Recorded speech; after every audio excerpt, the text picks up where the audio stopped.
अस्सलाम वालेकुम viewers, welcome to exploring पांडा। तो आज का हमारा डिस्कशन का टॉपिक है डोमेन यूकैरिया। ठीक है, तो डोमेन यूकैरिया जो है ये थर्ड डोमेन है three domain system of classification की। ठीक है ना, हमने three domain system of classification जो कि क्लास 11 बायोलॉजी की न्यू एडिशन जो है इसकी बुक है, ठीक है ना, उसके चैप्टर नंबर 1 का टॉपिक है। बहुत इंपॉर्टेंट टॉपिक है और फर्स्ट टॉपिक ही है। ठीक है ना, तो ये तो मेन टॉपिक है three domain system of classification. इसके आगे सब टॉपिक्स हैं, दैट्स आर डोमेन आर्किया, ठीक है, डोमेन बैक्टीरिया एंड डोमेन यूकैरिया। ठीक है, डोमेन आर्किया और डोमेन बैक्टीरिया को मैं पहले डिस्क्राइब कर चुकी हूँ आपके सामने। अब हम बात करते हैं डोमेन यूकैरिया की। क्लियर?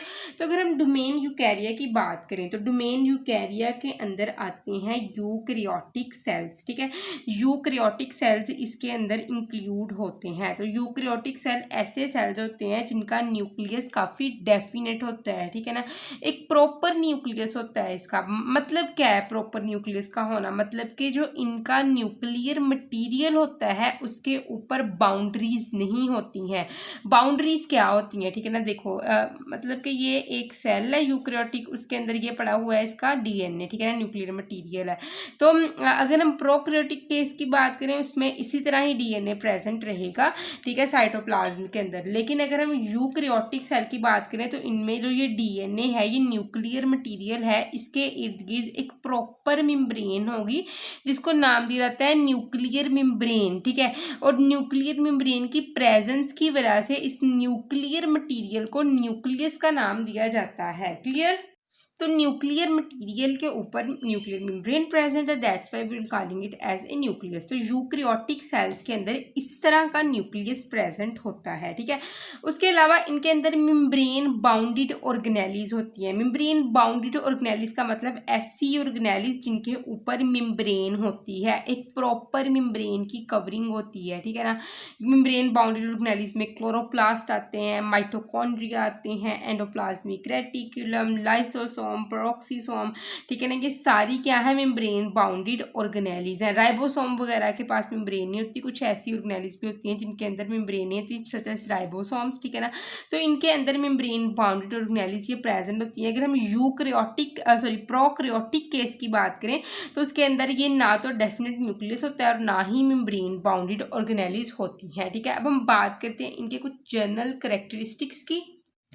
अच्छा, बेसिकली इसके जनरल करेक्टरिस्टिक्स के पॉइंट में वन बाय वन जो है यहाँ पे डिस्क्राइब करूँगी। ठीक है ना, वन बाय वन इनकी डिटेल डिस्कशन हर एक पॉइंट की आपके सामने दूंगी। तो फर्स्ट पॉइंट है that is true nucleus point. वही बात जो मैंने आपको पहले बताई थी, true nucleus enclosed in a nuclear membrane. मतलब कि एक न्यूक्लियर मेम्ब्रेन के अंदर ट्रू न्यूक्लियस जो है वो ट्रू न्यूक्लियस होता है। ठीक है ना, मतलब कि ट्रू डीएनए वगैरह, क्रोमोसोम वगैरह यहाँ पे प्रेजेंट होती हैं। ठीक है ना, तो अब हम बात करते हैं इनके अंदर मेम्ब्रेन बाउंडेड ऑर्गेनेलीज की, that's are mitochondria, chloroplast, endoplasmic reticulum, Golgi apparatus, lysosome, peroxisome and cytoskeleton. ठीक है, तो ये तो सारी ऑर्गेनेलीज हैं। ठीक है ना, एनर्जी प्रोड्यूसिंग है, ठीक है ना, फोटोसिंथेटिक है, ठीक है ना, ये सारी ऑर्गेनेलीज हैं। ठीक है ना, पैकेजिंग के लिए यूज होती है ये दोनों।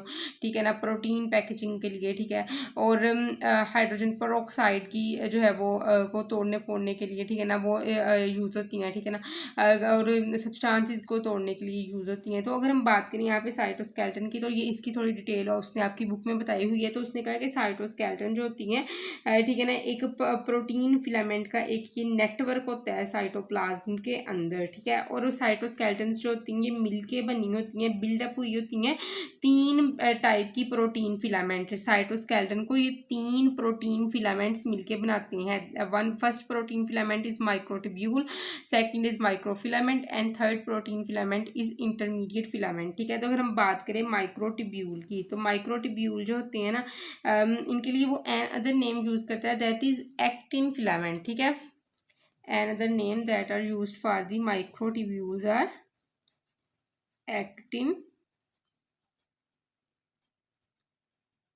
फिलामेंट। क्लियर? तो माइक्रोट्यूब्यूल जो होते हैं इनका काम क्या होता है इनके अंदर, ठीक है ना, जो हमारे पास हैं यूकैरियोट्स, ठीक है।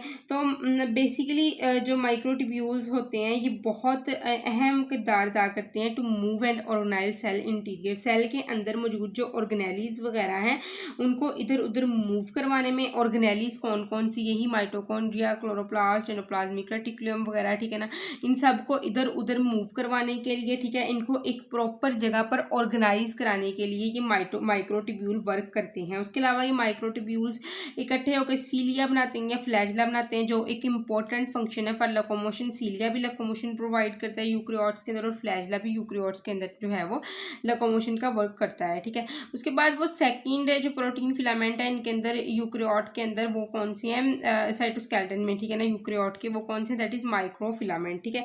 तो अगर हम माइक्रोफिलामेंट के वर्क की बात करें यहाँ पे, तो बेसिकली अमीबॉइड मूवमेंट इसने प्रोवाइड करनी होती है, मतलब कि साइटोप्लाज्मिक मूवमेंट जो होती है ये माइक्रोफिलामेंट जो है वो प्रोवाइड करता है। सेल क्रॉल करता है, ठीक है ना, अमीबा वगैरह की जिस तरह की मूवमेंट होती है ना, कि सेल की क्रॉलिंग वाली मूवमेंट होती है, ये उस माइक्रोफिलामेंट ने प्रोवाइड करनी होती है। उसके अलावा सेल के अंदर ना जो ट्रांसपोर्ट का प्रोसेस होता है जिसको एंडोसाइटोसिस, मतलब कि सेल के अंदर किसी चीज़ को लेके आना, एक्सोसाइटोसिस सेल के बाहर किसी चीज़ को वेजिकल की फॉर्म में ट्रांसफर करना, ठीक है। सेल के अंदर किसी वेजिकल की फॉर्म में चीज़ को लेना एंडोसाइटोसिस होता है, और एक्सोसाइटोसिस सेल्स के बाहर किसी चीज़ को ट्रांसफर करना इन दी फॉर्म ऑफ वेजिकल्स, ठीक है। तो एंडोसाइटोसिस और एक्सोसाइटोसिस का प्रोसेस भी इस माइक्रोफिलामेंट का ही एक वर्क है, ठीक है।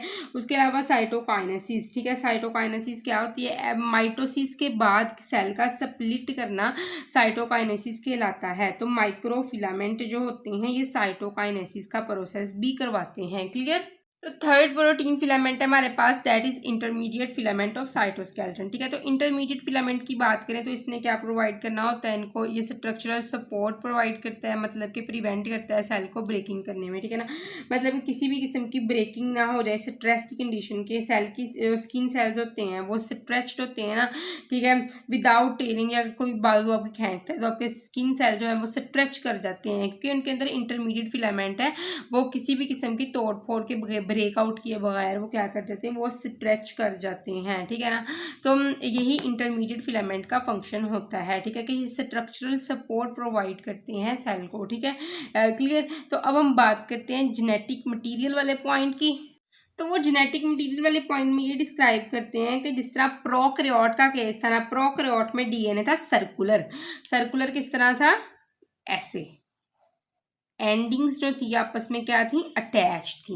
लेकिन यूकैरियोट केस में डीएनए इस तरह है, ठीक है, एक ये एंड एक ये एंड, लीनियर डीएनए है, एंडिंग एक दूसरे के साथ अटैच कोई नहीं है, ठीक है। तो that's why we are calling it as a linear DNA. अगर ये एंड्स आपस में इस तरह रोल्ड करके अटैच होते हैं तो हम इसको सर्कुलर डीएनए कहते हैं। अब प्रोकैरियोट में ये केस नहीं है अटैच होने वाला, तो दैट इज लीनियर डीएनए।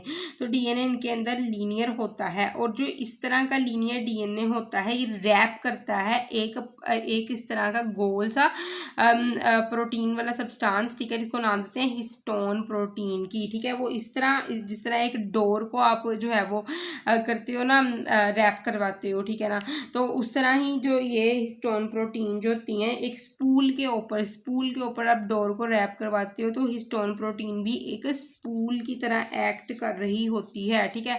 और जो डीएनए है वो उस डोर की तरह एक्ट कर रहा होता है, मतलब कि रैप अप करता है इस हिस्टोन प्रोटीन के ऊपर, ठीक है। और फॉर्मेशन होती है किसकी, लीनियर क्रोमोसोम की, ठीक है। डीएनए रैप करके हिस्टोन प्रोटीन के ऊपर क्या बनाता है, क्रोमोसोम बनाता है, एक प्रॉपर मतलब एक स्ट्रक्चर बन जाता है, ठीक है, एक शेप वाला स्ट्रक्चर बन जाता है, जिसको नाम दिया जाता है क्रोमोसोम का। क्लियर। तो अगर हम बात करें ना यूकैरियोट्स की, तो यूकैरियोट्स जो हैं ये रिप्रोडक्शन करते हैं, ठीक है, ये सेक्सुअल रिप्रोडक्शन भी करते हैं और एसेक्सुअल रिप्रोडक्शन भी करते हैं। तो अगर हम सेक्सुअल रिप्रोडक्शन की बात करें तो इसके पार्ट्स हैं, जो इसके पॉइंट्स हैं वो है मियोसिस एंड फर्टिलाइजेशन। तो मियोसिस में क्या होता है, हैप्लॉइड गैमेट प्रोड्यूस होते हैं। आपको पता है कि मियोसिस जो होती है वो होती है डिप्लॉइड सेल्स के अंदर, ठीक है। तो ये डिप्लॉइड सेल्स जो होते हैं वो नेक्स्ट हैप्लॉइड गैमेट प्रोड्यूस करते हैं, जो कि 4 होते हैं, ठीक है ना। नंबर में ये गैमेट्स जो होते हैं स्पर्म भी हो सकते हैं, एग भी हो सकते हैं, ठीक है। और स्पर्म एग फ्यूज करते हैं, that process is called fertilization. तो सेक्सुअल रिप्रोडक्शन के अंदर होगी थ्रू मियोसिस एंड फर्टिलाइजेशन, ठीक है। मियोसिस से स्टार्ट होती है और फर्टिलाइजेशन पे खत्म हो जाती है। मियोसिस से हैप्लॉइड गैमेट बनते हैं, गैमेट फ्यूज करते हैं, फर्टिलाइजेशन होती है और नेक्स्ट प्रोसेस चल पड़ता है। तो अगर हम बात करें एसेक्सुअल रिप्रोडक्शन की, तो एसेक्सुअल रिप्रोडक्शन के अंदर होती है थ्रू माइटोसिस के प्रोसेस से, ठीक है। तो आपको पता है कि माइटोसिस में जो है क्या होता है, नंबर ऑफ क्रोमोसोम सेम रहते हैं। मियोसिस में जो थे वो नंबर ऑफ क्रोमोसोम हाफ हो रहते थे, ठीक है। माइटोसिस में सेम ही रहते हैं, ठीक है। तो इसमें क्या होता है कि आइडेंटिकल ऑफस्प्रिंग जो होते हैं वो प्रोड्यूस होते हैं as a result of mitosis, ठीक है। क्लियर लगी समझ। अब हम फोर पॉइंट की बात करते हैं, that is complex cellular organization का पॉइंट, ठीक है।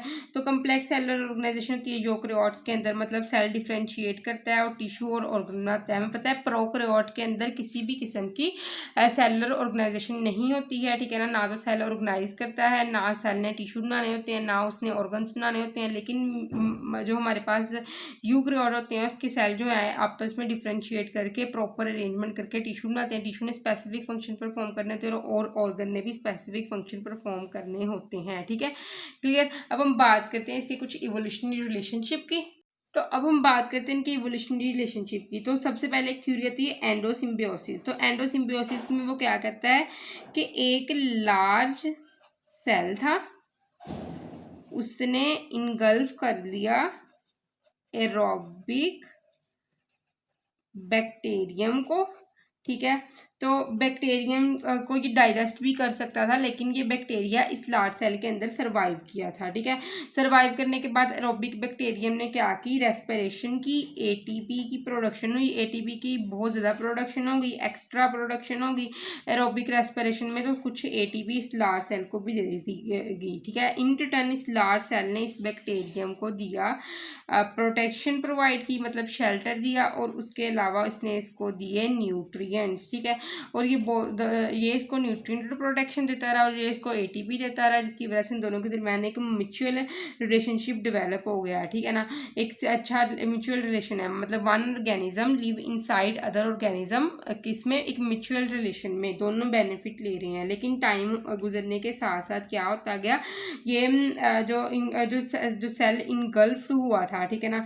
तो जो मिलियन ऑफ ईयर गुजर गए तो लार्ज बैक्टीरिया एरोबिक बैक्टीरियम जो था अपनी इंडिपेंडेंस खो बैठा, ठीक है। और जो है वो टोटली डिपेंडेंट हो गया इस लार्ज सेल के ऊपर, ठीक है। और इसके अंदर एक परमानेंट रेजिडेंट बन गया। और ये aerobic bacterium million of years के बाद क्या बन गया, माइटोकॉन्ड्रिया बन गया, ठीक है ना। ये इवॉल्व कर गया किसमें, माइटोकॉन्ड्रिया में, ठीक है। माइटोकॉन्ड्रिया बन गया और ये जिसकी वजह से जो ये लार्ज सेल था ये यूकेरियोट के अंदर इवॉल्व हो गया। क्लियर। बुक से थोड़ा सा बता दूं किस तरह इसको याद करना है। तो सबसे पहले आपने ये थोड़ा सा बता देना है, ठीक है ना। ये भी इतना ज़रूरी नहीं है, ये स्टार्टिंग आपने यहाँ से ही करनी है, ठीक है ना। जनरल करैक्टरिस्टिक्स से, तो ये करैक्टरिस्टिक्स के मैंने पॉइंट जिस तरह बनाए हैं आपने उसी तरह ही लिख लेने हैं अपने नोट्स के ऊपर, और उसको वैसे ही डिस्क्राइब कर देना है, ठीक है ना, अच्छे तरीके से। क्लियर। तो आई होप सो कि आपको इस टॉपिक की समझ लगी होगी, लेकिन अगर किसी भी किस्म की कन्फ्यूजन है तो आप कमेंट सेक्शन में पूछ सकते हैं। Thank you so much. अल्लाह हाफिज़।